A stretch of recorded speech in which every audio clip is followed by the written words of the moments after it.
Hi everyone, so today's video is probably not gonna be that long, but before I start, like the video, subscribe to the channel, and share with your friends. So, if you have been following our page, Bamboo Archery Malaysia, you will probably have seen our recent post, which is rather shocking and disturbing. So, what happened was, one of our member, well, he's not that active, but he's considered one of the special situation because he's like handicapped, and he hasn't been coming for a long time. Suddenly, he decided to have some fun and come over to shoot with his own equipment, and unfortunately, things happen. There's a rather severe shoulder dislocation, and that's really something that I've never experienced in my entire life. So being in archery for like 12 years, that's like the first time ever. So I was pretty terrified. I don't know what to do. Honestly, I have no idea what to do. He's in so much pain. I don't even dare to touch him because I do not have the medical expertise to handle it. So the only thing I can do was to ask for help, to call the ambulance. That's the only thing that I think I could have done. None of us, we have like, I think 8 or 9% there, and we just don't know what to do. He was constantly screaming. We were just worried to injure him further, so just call the ambulance. That was pretty shocking. So, but the thing is this: we are not trying to point fingers or to say what is to blame. We're not trying to blame anyone or anything, right? Because that is quite an unprecedented situation. Of course, we understand that he's actually handicapped, but because he has been doing physiotherapy and for a while, so he feels confident with doing archery, and the bow is really light, like 15-20 pounds. He says 20 pounds, but when I tested his bow, it was like 15. So for a healthy person, 15-20 pounds is not gonna cause you any damage. That's why it's a really unprecedented situation. It's not the norm. It's definitely not the norm. Nobody have predicted that this could happen, but it did happen, and we want to find out what is the science behind this that has caused this shoulder dislocation. We want to understand what went wrong. Okay, we want to understand what's the science behind it. We're not trying to point any fingers. All right. So that's what we are going to talk about today. We're going to find out what is going on. Why, upon releasing the string, he didn't have any problem when he drew the bow. He's fine. He has been shooting for quite a few arrows, like maybe 6 arrows, and on his 7th attempt, it was fine drawing the bow. But on release, it is on release. Pop! Thing happened, all right? It is on release, but why the release, right? Because if you think about it, for most archers, if you ask them, they'll probably say like, okay, when you draw the bow, the further you pull, the more weight you're holding, right? And when you release, supposedly, the weight goes to 0, right? Because the limb go back and you're taking no weight. So when you release, the weight, the force that you're holding goes from peak weight down to 0, right? Supposedly. But is that true? All right. If that is true, how could it have caused a dislocation? So this is what it's gonna be about. We're gonna explain what is going on. So okay, so basically it's a very simple physics.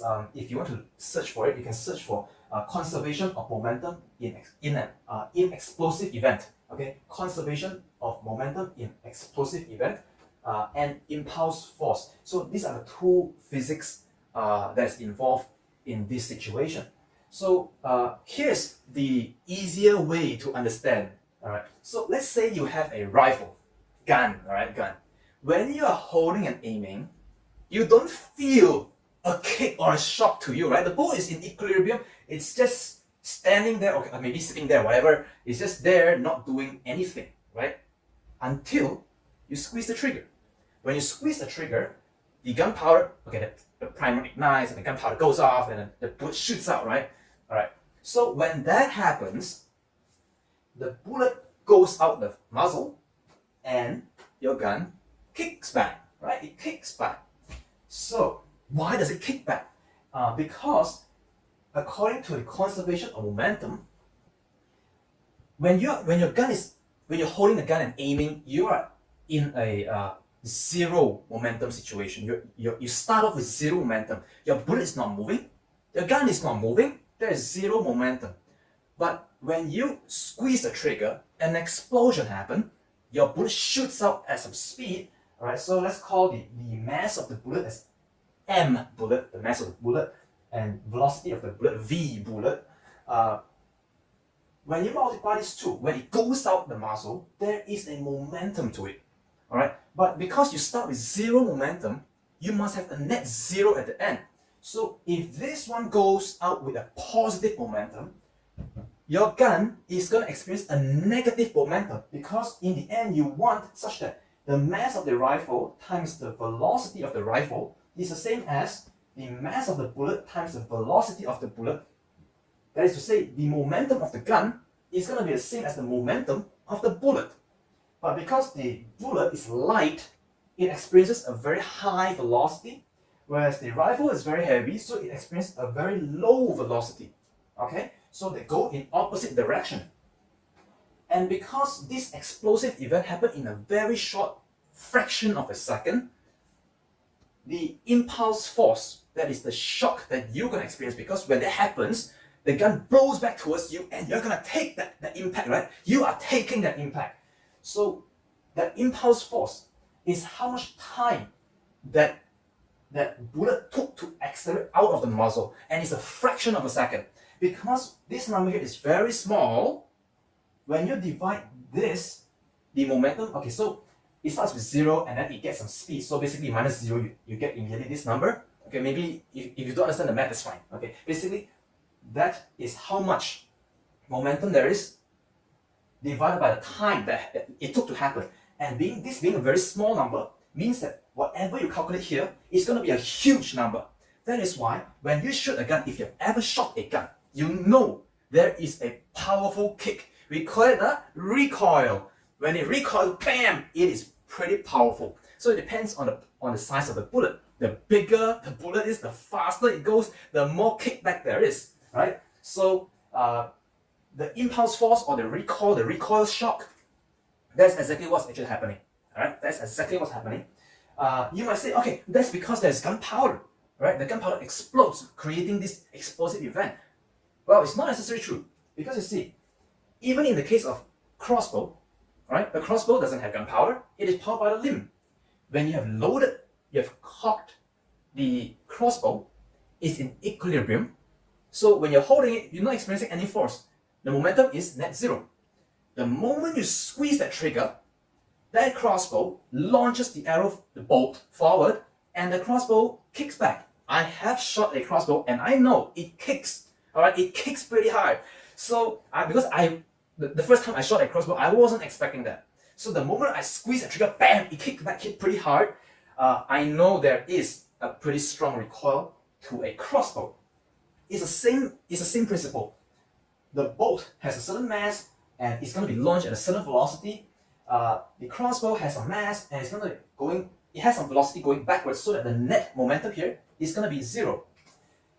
However much time that it took to launch that bolt goes into this equation. Same thing, just replace this with the crossbow and this with the bolt, and you divide by the time. That's how much shock, the impulse force that you're going to experience. So upon launching the projectile, whether it's a bullet or a bolt or an arrow, you're going to have a kickback. You want to call it a recoil, call it a shock, hand shock, whatever. It's the same thing. It's an impulse force as a result of this change in momentum. When you launch the projectile, the launcher itself is going to kick back at you. So over here is a bow. Okay, so I added some extra lines just to create the motion of motion. Okay, so the bow, when it launches the arrow forward, so the tips swings forward, right?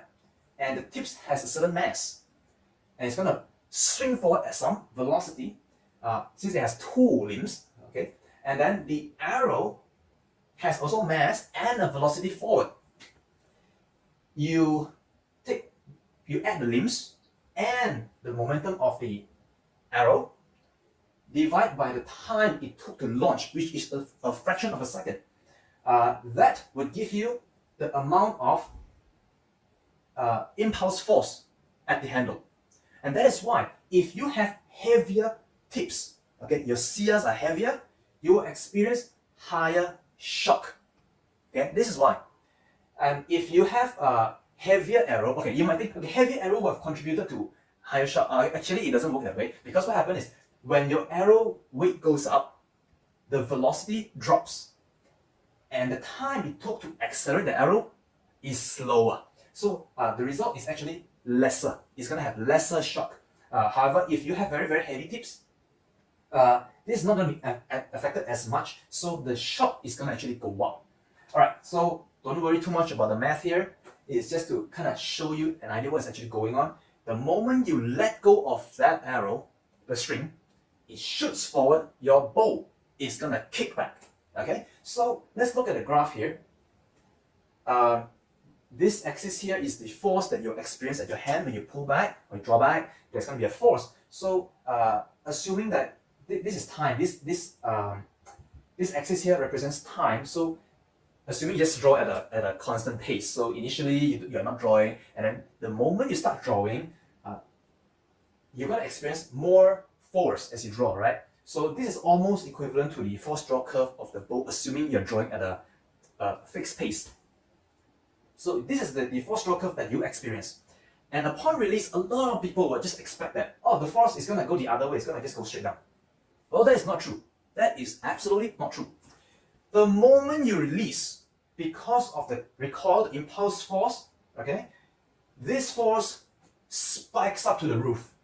It shoots up, picks up really, really fast, very high, and then it will go straight down, a very rapid fall after that, okay? Because this force is as a result of this impulse thing, and then once this has happened, the bow doesn't recoil any further. It has delivered the shock to your body, and then it will just fall straight down. It doesn't have any more force to you, so the force drops straight down.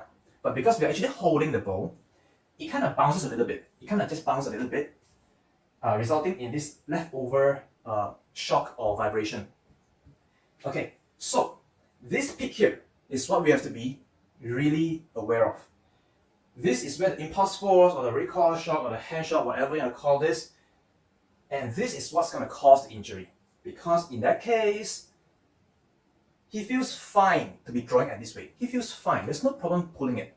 Okay, he's holding at that weight, no problem. The moment you release, it spikes up. Can you handle this? Okay, the question is, can you handle this? Because if your threshold is right here, you may be able to draw, but the moment this releases, that impulse force is greater than your threshold, you're going to get injury. And that's exactly what happened. So, of course, if your threshold is higher, you'll be fine. So, this is the one that causes unexpected injury. Okay, and usually we don't really feel this because this happened in a fraction of a second. Your nerves doesn't have enough time to respond to this, so you don't really feel this impulse force. What you actually perceive as hand shock vibration is actually down here. This is what we perceive as the shock and vibration, and this is actually a lot less than what the body actually sustained. Okay, so this is what giving us the false sense of safety. So you may feel, oh, I can handle the bow, it's fine, it doesn't feel like a lot of hand shock. But in actual, the moment you release, that shock is pretty strong. Your body don't feel it because it happens so quick. Your body takes some time to feel and send signal to your brain that, oh, there's a shock, there is a vibration going on. So what we feel is always here. What we truly experience is here. And I'm gonna add a video contributed from Charles Roth. His Facebook is Ben Roth. So I'm gonna add the clip here.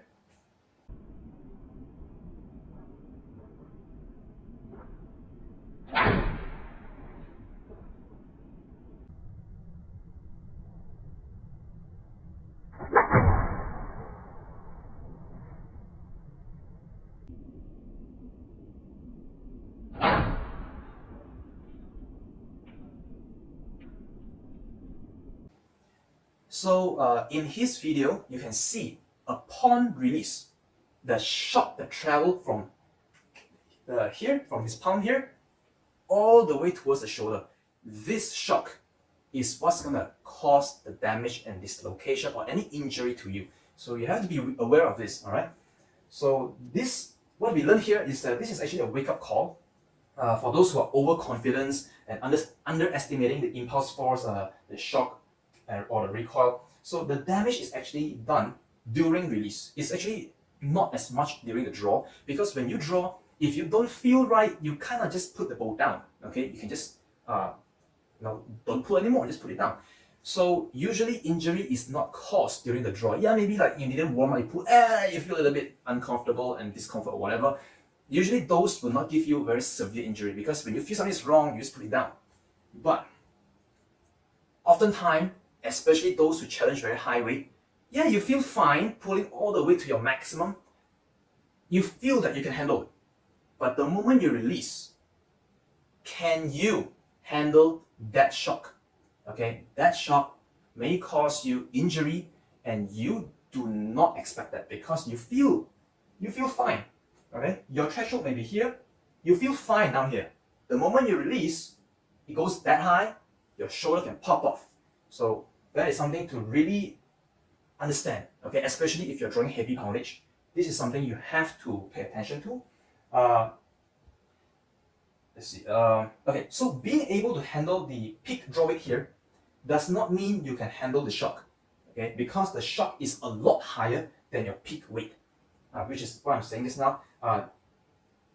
If your threshold is here, it's actually very dangerous, because you feel confident here, you feel safe here, but the moment you release, bam, you get injury. So just understand this, that the recoil here, the shock here is higher than your peak weight. So don't be overconfident. Just because you feel fine here does not mean you can handle this. All right. So for those who likes to draw heavy poundage, here's my recommendation: minimize the shock that you experience. Use heavy arrows to minimize that, and you increase your draw weight safely. So don't challenge weight that you're not comfortable with, and do it gradually. Do it gradually. If let's say you shoot a 40 pound, usually you don't go straight up to 80. Okay, that's very dangerous. You pace yourself gradually. Okay, take your time, slowly go up to see where your maximum threshold is. Don't leap the poundage. It's dangerous. You see what happened here? Okay, with my friend, not cool, dangerous. Make sure you prioritize safety. All right, safety first. Don't do anything that you will regret.